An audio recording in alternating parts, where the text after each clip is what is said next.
உங்களுக்கு இந்த குப்பை கூலங்கள் அப்படின்ற மாதிரியான விஷயங்கள், பழைய விஷயங்கள் அப்படிங்கிறதெல்லாம் சனியை குறிக்கக்கூடிய விஷயமா இருக்கும் வச்சுக்கோங்களேன். ஸோ அப்போ நம்ம வீடை வந்து சுத்தமாக வச்சுக்கிறது, எப்பவுமே நாம சுத்தமாக இருக்கிறது, இது ரொம்ப ரொம்ப இம்பார்ட்டன்ட். ஸோ எந்தெந்த எந்தெந்த இடத்துலலாம் வந்து சனியுடைய ஒரு நெகட்டிவ் இம்பாக்ட் இருக்கும் அப்படின்ற மாதிரியான விஷயமோ அந்த இடத்துல இருந்தெல்லாம் நாம் விலகி இருப்பது அப்படின்ற மாதிரியான விஷயம் வந்து நல்ல ஒரு பலன் தரக்கூடிய ஒரு விஷயமா இருக்கும்.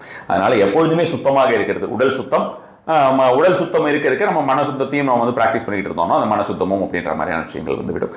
அதே போல் வீட்டில் வந்து எல்லா இடத்துலையும் வந்து துணியை அங்கங்க போட்டு வைக்கிறது, குப்பைகளை அங்கங்க சேர்த்து வைக்கிறது, எடுத்த இடத்துல வைக்காம இருக்கிறது, இது மாதிரியான விஷயங்கள் எல்லாமே வந்து சனி ரிலேட்டடா இருக்கக்கூடிய ஒரு பிரச்சனையை கிரியேட் பண்ண வச்சுக்கோங்களேன். சில பேருக்கு சொன்னா வந்து நமக்கு இது ஆச்சரியமா இருக்கும், நான் ஒரு எடுத்த இடத்துல வைக்கலன்னா இதனால சனிக்கு பிரச்சனை வருமா அப்படின்னு கேட்டா கண்டிப்பான முறையில் வரும்.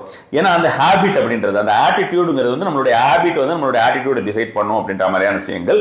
அது மாதிரி நமக்கு எந்த ஒரு விஷயத்தையும் ப்ராப்பராக டிசிப்ளின்டான விஷயமாக செய்யலை அப்படின்ற மாதிரியான விஷயம் போது அதற்குண்டான பலன் என்னவோ அந்த ஒரு பலன் கிடைக்கும். ஸோ அது அந்த விஷயத்துல நம்ம வந்து நம்ம கண்டிப்பான முறையில் கவனமாக இருக்க வேண்டியது.